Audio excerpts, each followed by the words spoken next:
Hi, Matt Stait again from the Festival of Martial Arts, and today talking to Keith Collyer. Hi, Keith, how are you?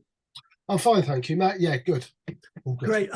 Great to have you on board, my friend. Looking forward to chatting with you. I do believe that even though we've sort of been in the same circles for many, many years, I don't think we've ever actually met in person, have we?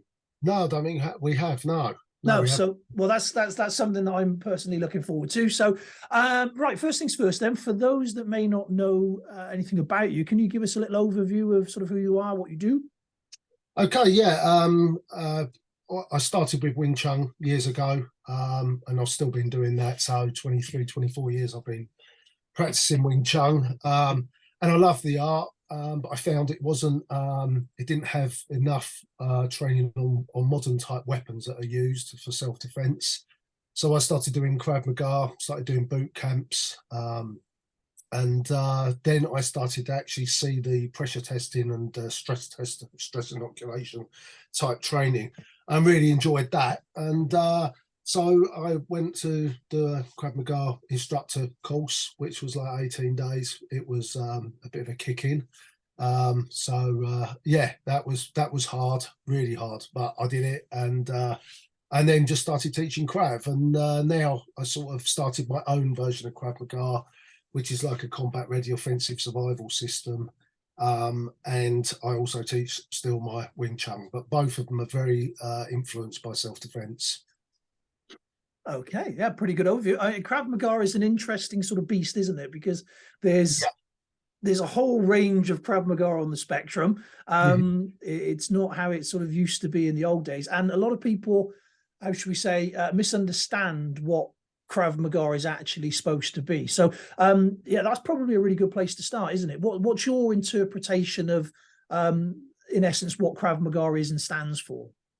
Okay, yeah, no, that's a really good question, and I agree with you. I mean, some of the every single martial art over time becomes really popular, then gets so popular it ends up having some real crap being added to it, and then gets a bad name, and then sort of this happens all the time. And I think with Krav, a lot of the early Krav instructors were karate instructors, because that's all there was years ago.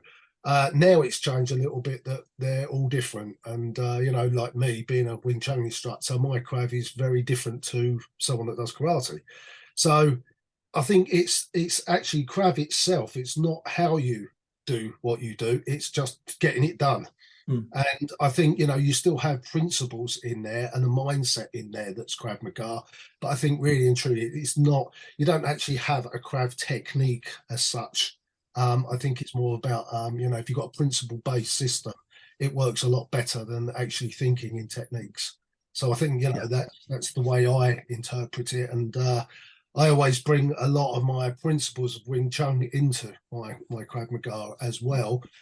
Even though I don't teach my Wing Chun like I do Krav Maga, my Krav like my Wing Chun, so they are Hmm. separate. That's my sort of little Yeah. take.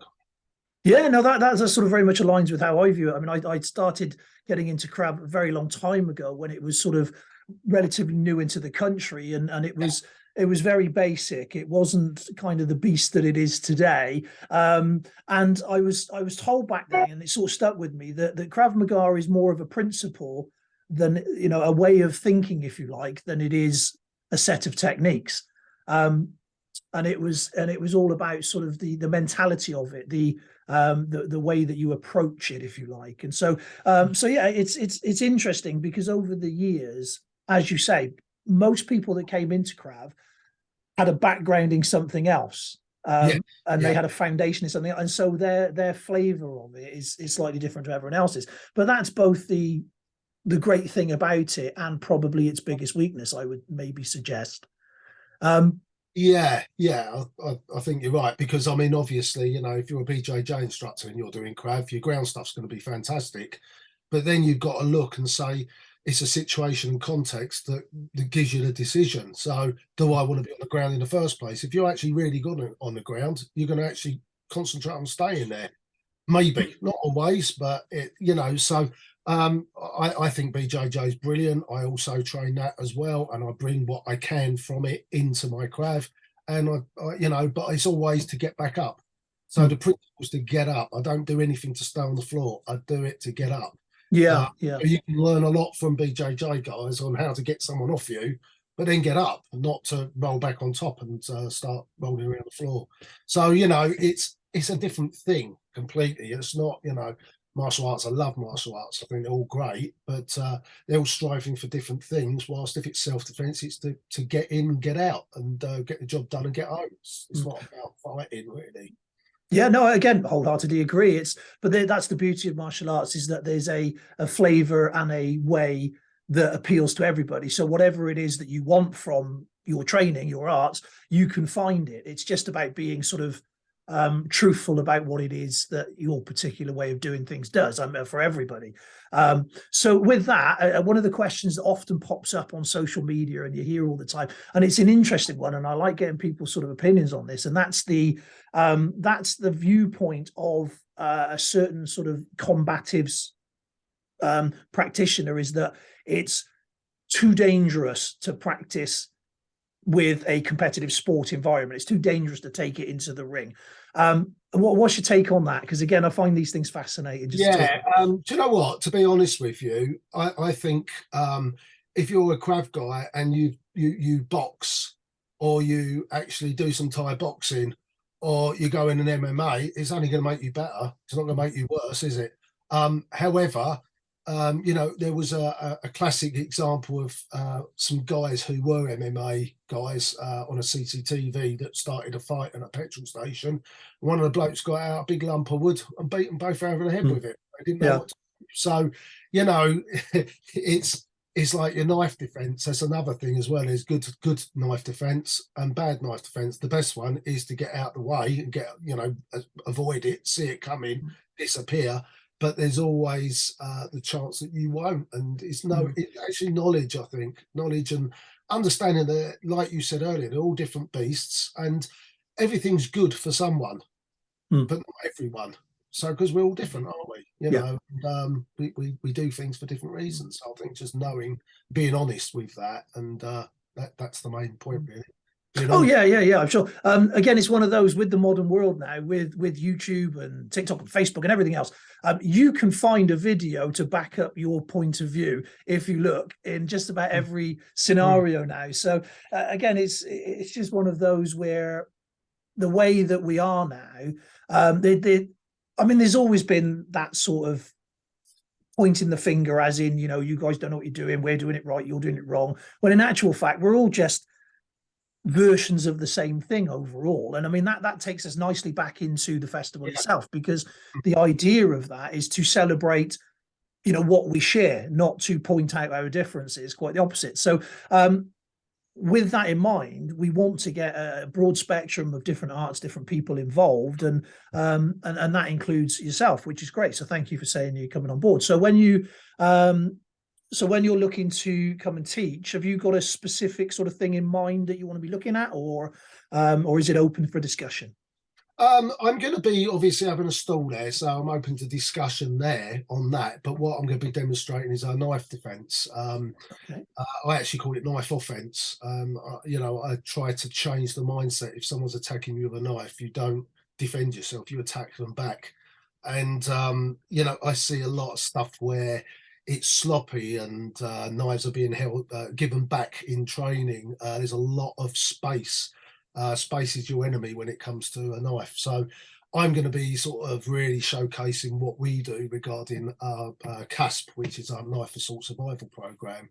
And that's what we teach our guys in our Krav Maga instructor courses as well. So that's what I'm going to be mainly concentrating on, because that's where I find things, you know, I think everyone that's teaching this stuff is doing it for the right reasons. So it's not about, oh, he's not very good or he's not very good. There's some people would say mine's not very good. Do you know what? I don't care what it looks like as long as it works. And mine doesn't look flash. And we got a saying, is trash the flash, because when it comes to people's lives, that's all what matters. And I just want to sort of really sort of put that message across that actually, you know, flash will get you killed. At any point, no matter how good you are, you could slip over. Yeah, of course. Yeah. I like to get you know, really hit hard. I like to try and test stuff and test it and test it. And what happens if you go down? What happens, you know, if it all goes wrong? The grey areas when someone goes to stab low and they bring it high. You know, all these sort of things. We make it hard for ourselves rather than making it easy. So my ego can look good and I feel great. I think it's really about breaking stuff down so we actually make things safer for people and actually, you know, get this out there, get this information out there because it saves lives. It's not about me doing it. It doesn't matter as long as it goes out there. That's what my ambition is to get out there. What as best as I can and the best that I can do. I'm not saying I'm the best at everything, but the best that I can actually give. Yeah. Okay, great. So, so your way of looking at this, your approach to it, is this something that is sort of people will have to take from the ground up and sort of relearn everything, or is it something that they can, for want of a better word, bolt onto their existing knowledge and have in the toolbox when they need it? Yeah, it's a great question. It is a bolt on because at the end of the day, and it's what we sort of said earlier. Actually, there is one martial art, and that's the martial art of hitting someone in the head using your arms or your legs, because that's all we've got.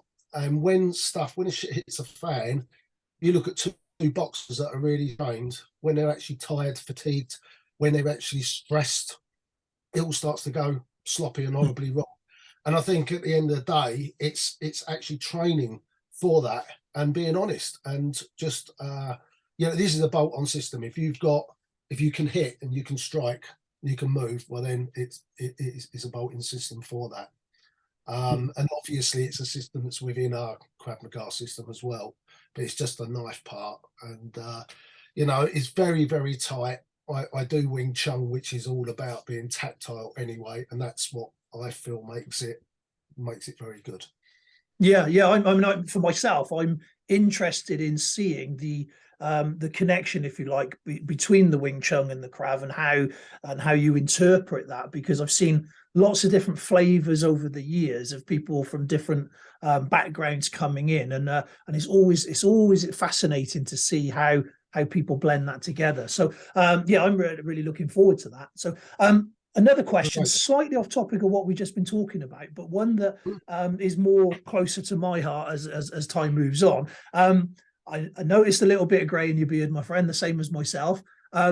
So for us more mature martial arts practitioners, shall we say, how do you find training, especially in something as unforgiving as sort of a Krav, when you're pushing it to the extremes, and how do you maintain that level of training as we, how should we say, mature? I'm going to use the word mature.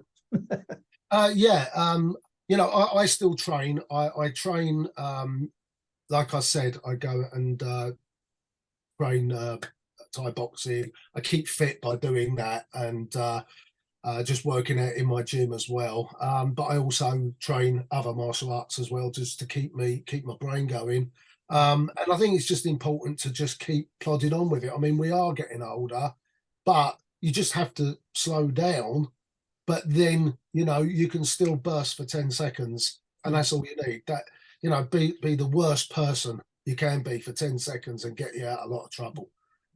So it's a different sort of training. You're not training like for a 6-minute roll or a 3-minute fight in a ring, even though, you know, getting in the ring and doing 3 minutes is great for our age. So I think it's just realizing that, you know, you do have to change things a little bit, slow things down a bit, use the brain rather than the brawl, I think. And but yeah, keep carrying on, because you know, you know, it was funny. I was talking to a personal trainer yesterday who's also one of my students, and he just said, "Oh, you know, he's going to do all these fitness tests and stuff. Asked me to touch my toes. I touched my toes, and he said, "Well, that's brilliant. There's people 10 years less than me that can't even do that. You know, they're walking around sitting in an office all day. So I think it's just important. At least we're still doing it, aren't we? You know, so we're never going to be 18 again, but you know, we just keep going." Yeah, yeah. Again, it takes me back to that sort of that adage that when it comes to sort of Krav and combatives and self-defense kind of thing, it's like, you know, it's at my age, you know, why on earth would I want to fight fair? I mean, it's preposterous. You've got to sort of, you've got to try and work to the advantages that you can actually bring to bear, isn't it? And so, modifying the way that you do things as to what you did when you were 25 just it just seems to make sense. I mean, I think if you think about it, someone our age and someone starts on you and you give them a right load of shit, they're not really expecting it. So surprise is a great element. It's a great leveler. Use that surprise, surprise and violence of action, you know, and that's half of it. Half of it is your mindset. And but great question. Yeah, again, that's just me sort of rambling, but totally. Yeah, no, I love rambling. I love talking. So where can people find out about you, find out a little bit more about you, contact you if they want to? Yeah, website www.crosskravmaga.co.uk. That's just CROSS. That's our main website. So you can just look on there, and it's got all our details on there. Does need a bit of updating. That's not my strong point, but I'm getting it slowly. So, but yeah, it's on there. Okay, fantastic. Well, Keith, thanks ever so much for chatting, my friend, and we look forward to seeing you on the weekend, buddy. No, lovely. Thanks for the. Well, I'm just really looking forward to it as well, and meeting as well. So it's great. Thank you. That's great. Cheers.